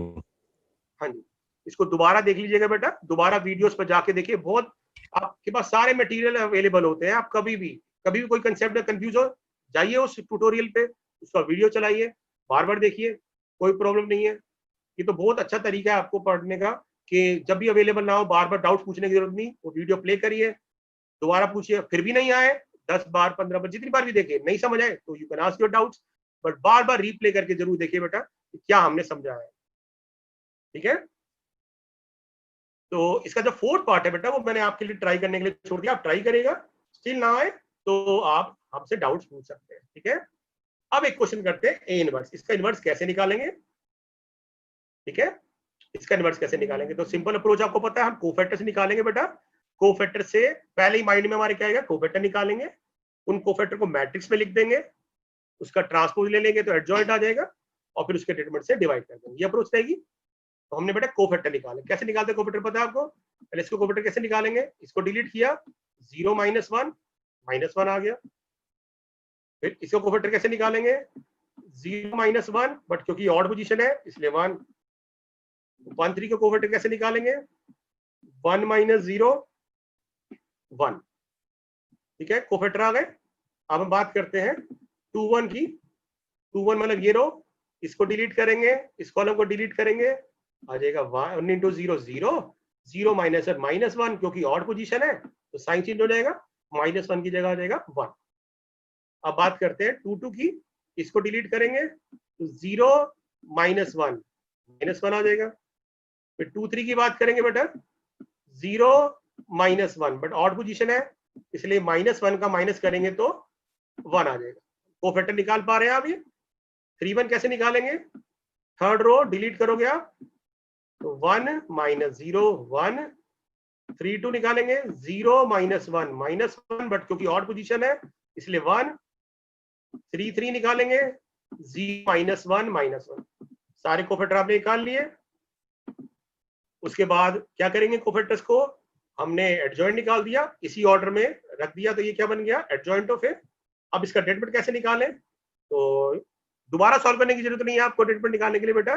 प्रॉपर्टी ए यूज करिएगा कि किसी भी रो के एलिमेंट को उसके कोफैक्टर से मल्टीप्लाई करते हैं, तो मैं फर्स्ट रो के एलिमेंट को उसके कोफैक्टर से मल्टीप्लाई करूंगा, तो क्या आ जाएगा, 0 × 1 -1 0, देन 1 × 1 1, और फिर 1 × 1, तो यानी इसका डिटरमिनेंट आ गया हमारे पास प्रॉपर्टी ए से 2। और हमने क्या किया, इस प्रॉपर्टी में फॉर्मूले में रख दिया 1/2 × एडजॉइंट ऑफ ए, तो ये हमारे पास क्या आ गया, इनवर्स। कुछ बच्चों के बेटा डाउट्स आ रहे थे पहले भी कि हम एलिमेंट्री ट्रांसफॉर्मेशन में 3/3 की कोई ट्रिक है, बेटा उनमें कोई ट्रिक नहीं होती, उसमें सिर्फ एक ही तरीका होता है, जैसे यहाँ है कि आप या तो इस मेथड से निकाल के आंसर चेक कर सकते हैं, बहुत लंबा हो जाएगा, नहीं तो आप चेक करने के लिए क्या कर सकते हैं, ये प्रॉपर्टी यूज कर सकते हैं कि जो हमारा आंसर आया ना उसको ए से मल्टीप्लाई कर दो, तो a × a इनवर्स आई बन जाएगा। यानी आप चेक करने के लिए क्या कर सकते हो, रफ में या एक दो चीज चेक करने के लिए क्या कर सकते हो, इसको a से मल्टीप्लाई करके देख लेना, अगर आई आ रहा है तो आंसर ठीक है बेटा। तो in this way we can find out the inverse. बहुत सिंपल से बहुत सिस्टमैटिक वे है बेटा, कि minors, then after that cofactors, after that adjoint, और उसके बाद एडजॉइंट को डिटरमिनेंट से डिवाइड कर देंगे तो इनवर्स। तो कुछ इंपॉर्टेंट रिजल्ट है जो हमने अभी डिस्कस किए, into adjoint of A, determinant of A into I होता है, डिटरमिनेंट ऑफ ए की पावर n, ये हम मैम ने आपको लास्ट क्लास में बता दी थी प्रॉपर्टी, डिटरमिनेंट ऑफ ए की पावर n होता है। देन किसी मैट्रिक्स के ट्रांसपोज का डिटरमिनेंट ऑफ ए होता है, और किसी भी मैट्रिक्स में अगर हम इनवर्स निकाल के डिटरमिनेंट लेते हैं तो that is equal to one by determinant of A, ठीक है।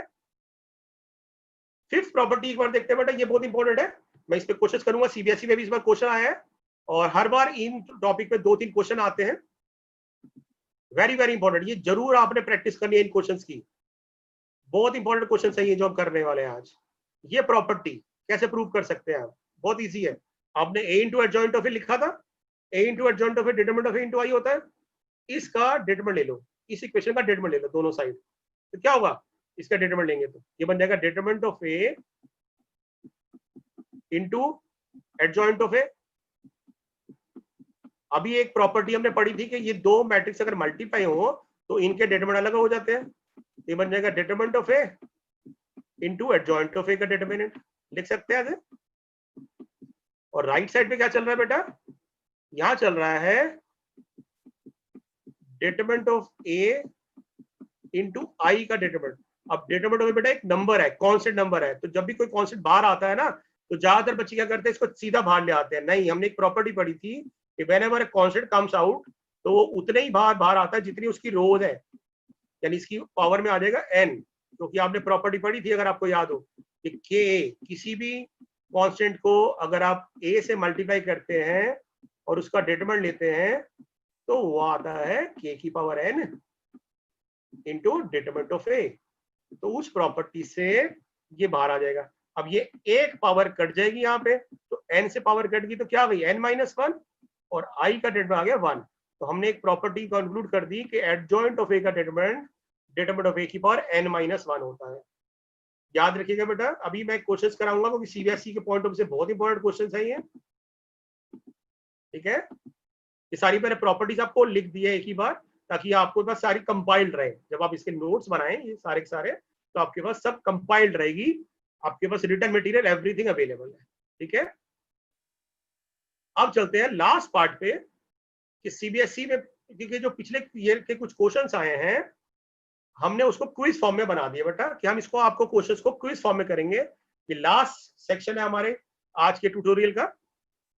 इसके अंदर हम आपसे कुछ क्वेश्चंस पूछेंगे, राइट, और उसको क्विज फॉर्म में बिल्कुल सेम पैटर्न के 3 टाइप के क्वेश्चन बनाए हैं, बट एक क्वेश्चन में 5 अलग अलग पार्ट्स बन सकते हैं। मतलब ये क्वेश्चन ऐसे भी आ सकता है, दूसरे तरीके से भी आ सकता है, तो सारे आपको पार्ट्स दिखेंगे। We will give you 1 minute for solving these parts. आप ट्राई करिएगा, ठीक है। उसके बाद हम उसको सॉल्व करेंगे और डिस्कस करेंगे। इसको डिस्कस करना बहुत इंपॉर्टेंट है बेटा, क्योंकि डेफिनेटली आप लिख लीजिए पक्का इस बार इसमें से 1 या 2 नंबर के स्टेट फॉरवर्ड मार्कर आएंगे ही आएंगे इस बार भी। Every year this pattern is revise again again, repeat होता है। ठीक है, क्वेश्चन नंबर 1 आपके स्क्रीन पे आ रहा है कि अगर आपके पास एक कोई स्क्वायर मैट्रिक्स है जिसका ऑर्डर 3 है और उसका डिटरमिनेंट 3 है, तो आपसे ये चीजें पूछ सकते हैं बेटा कि ए ट्रांसपोज का डिटरमिनेंट निकालो, ए इनवर्स का डिटरमिनेंट निकालो, 2a का डिटरमिनेंट निकालो, a इंटू एडजॉइंट ऑफ ए निकालो और एडजॉइंट ऑफ ए का डिटरमिनेंट निकालो। आपने सारी प्रॉपर्टी पढ़ी है, बट मैं पहले इसको एक बार रिवाइज करा दूंगा, बट एक बार आप ट्राई करके देखिए। आई होप आप कर पाए, देखते हैं वैसे आप कर पाते कि नहीं। तो आपका टाइम स्टार्ट हो रहा है नाउ। एक बार ट्राई करिए बेटा और आंसर जरूर देने की कोशिश करिएगा। जो जो भी पार्ट आप दे पा रहे हैं वो पार्ट मेंशन करिएगा और आंसर देने की कोशिश करिएगा।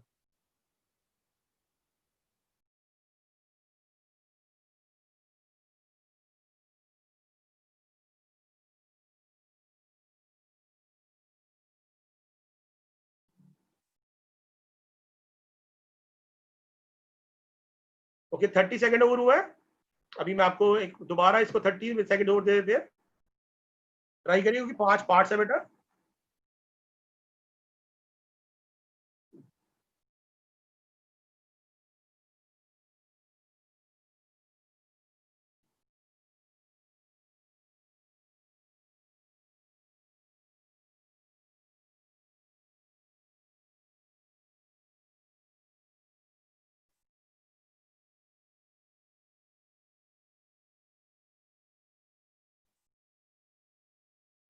ओके, इसके आंसर डिस्कस करने से पहले मैं बच्चों के नाम बोलना चाहूंगा बेटा। बहुत अच्छा रिप्लाई दिया है। रिया, चांदनी, रोहताश, अंजलि, किशोर, करमवीर, मनीष, शालू, सबने बेटा फर्स्ट पार्ट का आंसर सही दिया है।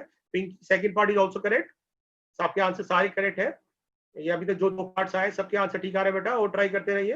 बिल्कुल सही आंसर है। बट इंडियन एक बच्चा है, बट इनका आंसर बेटा क्वेश्चन नंबर सी पार्ट आपका थोड़ा गलत है। ठीक है, देखते हैं एक बार डिस्कस करते हैं, क्योंकि ये क्वेश्चन जरूर इंपॉर्टेंट है बेटा, इनको डिस्कस करना बहुत इंपॉर्टेंट है। तो एक बार स्टार्ट करते हैं। तो फर्स्ट तो बहुत सिंपल प्रॉपर्टी है कि हमने पढ़ा था कि ए ट्रांसपोज का जो डिटरमिनेंट होता है वो ए डिटरमिनेंट के इक्वल होता है, और ए डिटरमिनेंट तो 3 दिया हुआ है, तो आपका आंसर डायरेक्टली 3 आ जाएगा। ठीक बात है। तो फर्स्ट पार्ट तो ओरली था, सारे क्वेश्चन मेंटली हैं, आप बहुत आराम से कर सकते हैं। मेरी बात समझ पा रहे हैं? ये प्रॉपर्टी पढ़ी हमने, 1 मार्क में सीधा सीधा क्वेश्चन आ सकता है। सेकंड पार्ट है बेटा बी पार्ट, ए इनवर्स का डिटरमिनेंट निकालो। तो हमें ए इनवर्स नहीं निकालना है, हमने एक और प्रॉपर्टी पढ़ी थी अभी आपने पीछे देखी होगी कि ए इनवर्स का determinant equal to 1 by determinant of A. तो 1 बाय डिटरमिनेंट ऑफ ए, तो ए तो 3 दिया हुआ है, तो इसका आंसर आ जाना चाहिए था 1/3। ये सारे 1 मार्कर हैं। Any question can be, any part can be asked. ठीक है, देन 2a कैसे निकालेंगे? तो अभी मैंने आपको एक बताया था बेटा, ज्यादातर बच्चे सीबीएसई हम देखते हैं इसका आंसर लिख देते हैं 2 बार डिटरमिनेंट ऑफ ए, और फिर 2 डिटरमिनेंट ऑफ ए की जगह लिख देते हैं 3, 2 हो जाता है 6। अभी भी 1-2 बच्चों ने किया, बट ये गलत है। क्यों गलत है बेटा? Whenever a constant come outside, इसके साथ आएगी पावर में ऑर्डर। क्यों आएगी? क्योंकि हमने पढ़ा था किसी भी रो हम कॉलम कॉमन ले सकते हैं। तो क्योंकि यहाँ पे 2 सबके साथ मल्टीप्लाई हो रहा होगा और इसकी ऑर्डर 3 है, तो 2 की पावर 3 बार आएगी बेटा, तो यानी ये 6 गलत है, तो इसका आंसर होना चाहिए 8 इंटू 3।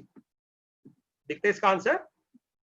तो प्रॉपर्टी क्या है उसकी बेटा कि 2 बाहर आया along with the power, power है यानी n, n मतलब ऑर्डर, ऑर्डर 3 है, तो इसका आंसर आ गया 2 की power 3 8, 8 into 3 24, 24 is the right answer.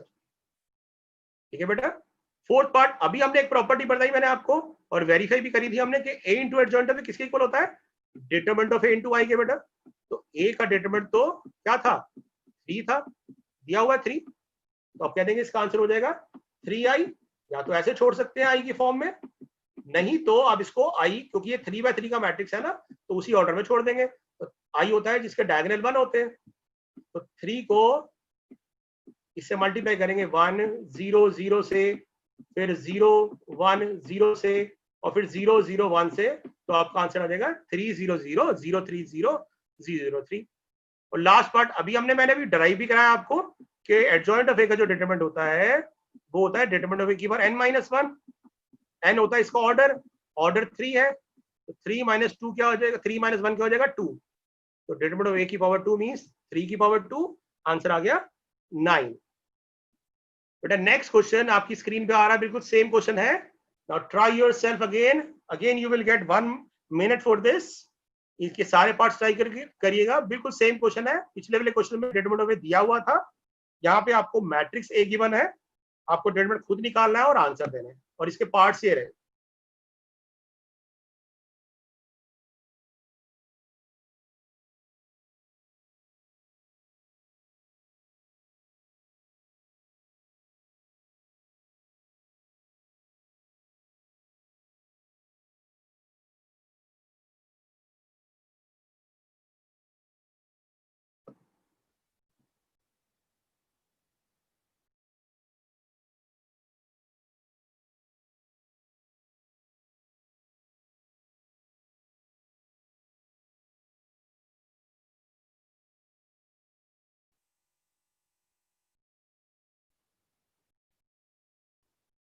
Keep on trying बेटा।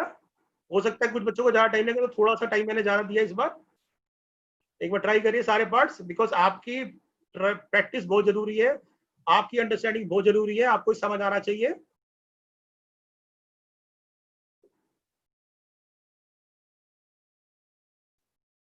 स्नेहा बेटा आपने लिखा है ज्यादा बड़ा डिटरमिनेंट नहीं है, नहीं ये बहुत ओरली क्वेश्चन है, अभी आप देखिएगा इसमें ए क्यूब निकालने की जरूरत नहीं है, ये सारे 1 मार्कर मेंटली क्वेश्चंस है, अभी आप डिस्कस करेंगे हम तो आपको पता चलेगा, कोई कैलकुलेशन बड़ी नहीं है।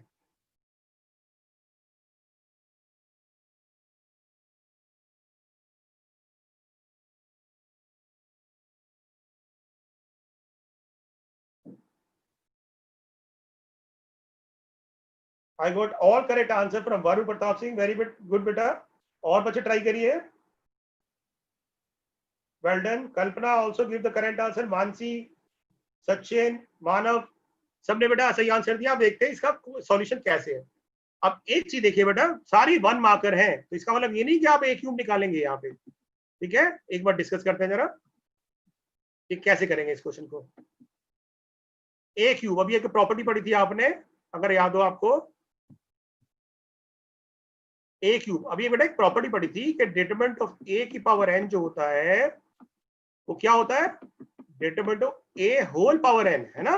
तो यहाँ पे हमें ए क्यूब नहीं निकालना, फिर तो बहुत बड़ा हो जाएगा क्वेश्चन, ठीक है। तो बेसिकली हमें क्या करना है कि this will be equal to determinant of A की पावर 3, तो हमें सिर्फ डिटरमिनेंट चाहिए, राइट।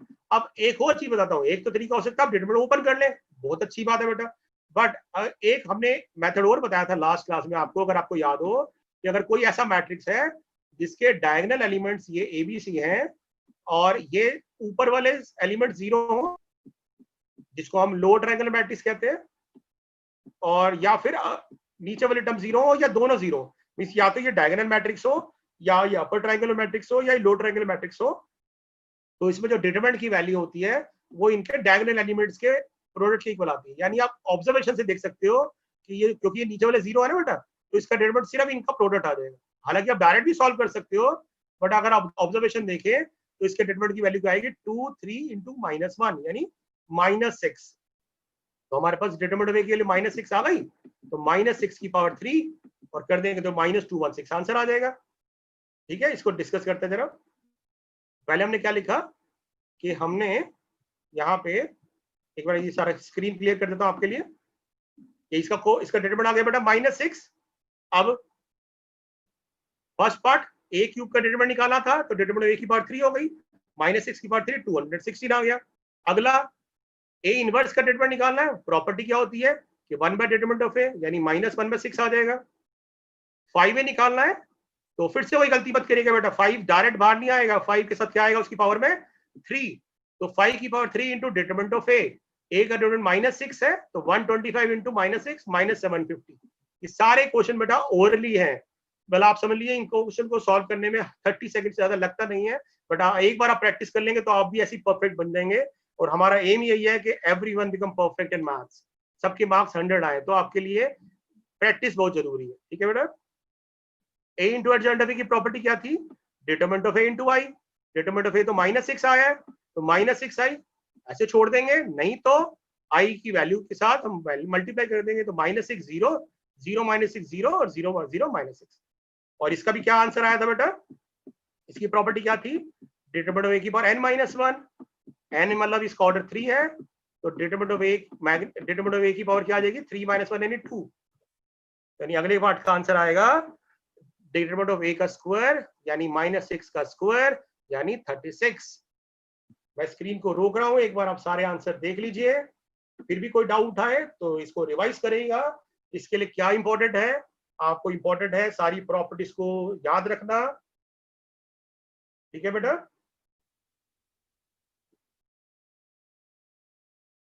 अब आ रहा है लास्ट क्वेश्चन और ये क्वेश्चन आपकी स्क्रीन पे आ रहा है अब, बट इस क्वेश्चन को बेटा आप ध्यान से देखिएगा।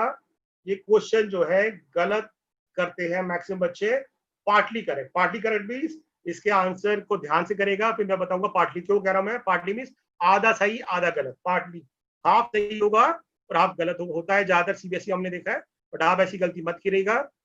ध्यान से क्वेश्चन पढ़िए, ये लास्ट क्वेश्चन है आज क्या। A is a square matrix of order 3, adjoint of A का डिटरमिनेंट 25 है, then find these parts। ठीक है, और आपका टाइम स्टार्ट होता है बेटा अब। फिर से आपको 1 मिनट देंगे हम प्रैक्टिस करने के लिए, ट्राई करिए।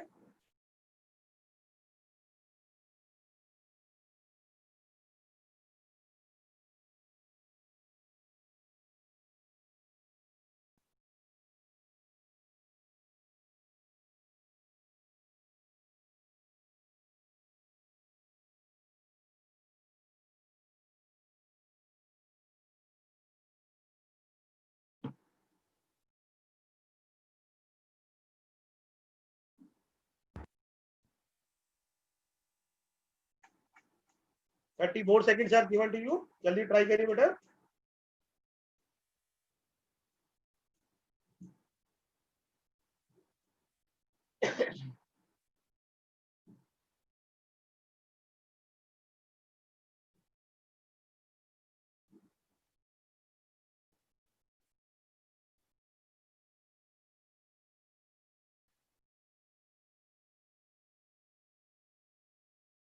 ओके, जैसा मैंने बोला था आपको कि इसमें मैक्सिमम बच्चे पार्टली करेक्ट आंसर देंगे। ठीक है, पार्टली करेक्ट आंसर देंगे तो वैसा ही कुछ हो रहा है बेटा बच्चे। आप ना कुछ बच्चों के रिजल्ट तो बहुत अच्छे आ रहे हैं, सही आंसर दे रहे हैं, बट कुछ पार्टली करेक्ट है। पार्टली करेक्ट क्यों देखते हैं, एक बहुत सिली सी मिस्टेक होती है जिसकी वजह से सीबीएसई मार्क्स कट जाते हैं। क्या मार्क्स कटते हैं बेटा, सबसे पहले देखिए कि यहाँ पे एडजॉइंट ऑफ ए जो है वो 25 है। अब एडजॉइंट ऑफ ए जो होता है वो होता है डिटरमिनेंट ऑफ ए की पावर n-1। ठीक है, तो n-1 मतलब 3 - 1 2। अब यहाँ गलती होती है क्योंकि मैग्नीट्यूड ऑफ ए स्क्वायर 25 है, तो मैग्नीट्यूड ऑफ ए स्क्वायर को हम लिख सकते हैं 25, और 25 होता है बेटा 5 का स्क्वायर भी होता है और -5 का स्क्वायर भी होता है। तो ये मिस्टेक होती है कि हमारे जो आंसर आएंगे बेटा 2 आंसर आएंगे, यानी इस केस में डिटरमिनेंट ऑफ ए 5 भी हो सकता है और -5 भी हो सकता है। अगर ये 1 मार्क है और आपने एक आंसर दिया तो हो सकता है आपको मार्क्स 0 मिले, नहीं तो हाफ मार्क मिले। बट हम ऐसा क्यों करें, अपने मार्क्स क्यों डिडक्ट करें। तो एक छोटी सी चीज जो हम अवॉइड कर सकते हैं क्या, कि whenever we remove the even power from both the side, always we have to put plus minus sign. ठीक है, तो क्योंकि यहाँ पे स्क्वायर हटाया है बेटा तो इसलिए प्लस माइनस 5 आपका आंसर आएगा। अब जब एक आंसर 5 आ गया ना, तो आप उसके बाद सारे आंसर गड़बड़ देंगे, क्योंकि आपने -5 तो कंसिडर ही नहीं किया, ठीक है ना। तो सारे आंसर उसके अकॉर्डिंग अब चेंज हो जाएंगे। तो ए ट्रांसपोज का डिटरमिनेंट ऑफ ए होता है, तो इसके भी 2 आंसर आना चाहिए बेटा, +5 और -5। यहां देखते हैं क्या होगा। 2 की पावर 3 है, तो पहले 2 जब बाहर जाएगा बेटा, तो 2 बाहर जाएगा तो इसकी पावर में क्या आएगा, ऑर्डर क्या है 3, तो 8 आ गया। और ए क्यूब का डिटरमिनेंट को क्या लिख सकते हैं, डिटरमिनेंट ए की पावर 3।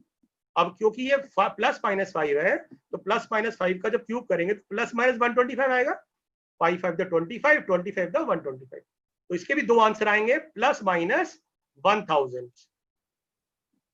ठीक बात है, समझ पा रहे हैं। और लास्ट पार्ट, इससे पहले एक बार और, a इंटू एडजॉइंट ऑफ क्या आ जाएगा, determinant of a into y, क्योंकि ये इसके 2 आंसर है, +-5, तो +-5 आ जाएगा, यानी या तो 5 टाइम्स आ सकता है, 5 0 0 0 0 5 0 0 0 5, या फिर -5 0 0 0 -5 0 और 0 0 -5, राइट। और इसका लास्ट पार्ट में चलते हैं बेटा। Last part is very very important, very very important. इसको ध्यान से देखिएगा, अभी लास्ट ईयर भी आया है ये प्रॉपर्टी, आप इसको एज अ रिजल्ट भी याद कर सकते हो। a इंटू एडजॉइंट ऑफ ए जो होता है वो डिटरमिनेंट ऑफ a की पावर n होता है, यानी इसका आंसर +-5 की पावर 3 होगा, यानी -125 +125। बट अगर आपको ऐसे नहीं करना, तो ये जो पिछला रिजल्ट आपने निकाला ना, ये निकाला आपने, क्या रिजल्ट आया था, ये आया था और ये आया था। अब हमें अगले पार्ट में इसी का डिटरमिनेंट लेना है, तो इसको डिटरमिनेंट बनाओगे तो कैसा बन जाएगा, ये डायगोनल मैट्रिक्स बन जाएगा। और डायगोनल मैट्रिक्स में इसका रिजल्ट किसके इक्वल आता है, इनके डायगोनल एलिमेंट्स के इक्वल, यानी 5 5 द 5 25 25 द 125। आंसर या तो 125 आ जाएगा या -25 आ जाएगा। आप ये प्रॉपर्टी भी यूज कर सकते हो, नहीं तो डी पार्ट को सॉल्व करके उसका डिटरमिनेंट भी ले सकते हैं, राइट। तो बेटा ये सारे क्वेश्चन बहुत इंपॉर्टेंट है सीबीएसई पॉइंट ऑफ व्यू से। आप देखिएगा इस बार भी जरूर इनमें से 1 या 2 क्वेश्चन कंफर्म आएंगे। वेरी वेरी इंपॉर्टेंट क्वेश्चन, इनकी प्रैक्टिस बार बार करिएगा, मैं बार बार बोल रहा हूँ, बहुत इंपॉर्टेंट है। सिर्फ आपको प्रॉपर्टीज ध्यान होनी चाहिए, ठीक है बेटा। इन्हीं प्रॉपर्टी पे बेस्ड आपको कुछ होमवर्क दे रहे हैं। आपका सेशन आज का ओवर हो चुका है, आप होप सो आपने सब समझ लिया होगा बेटा। फिर भी कोई डाउट है तो आप अपने डाउट्स एज यूजुअल पूछ सकते हैं। तो this is your home assignment, we will upload this home assignment also on the aspiration account. आप इसकी स्क्रीनशॉट ले सकते हैं, इसको सॉल्व करिएगा बेटा, प्रैक्टिस के लिए दे रहे हैं।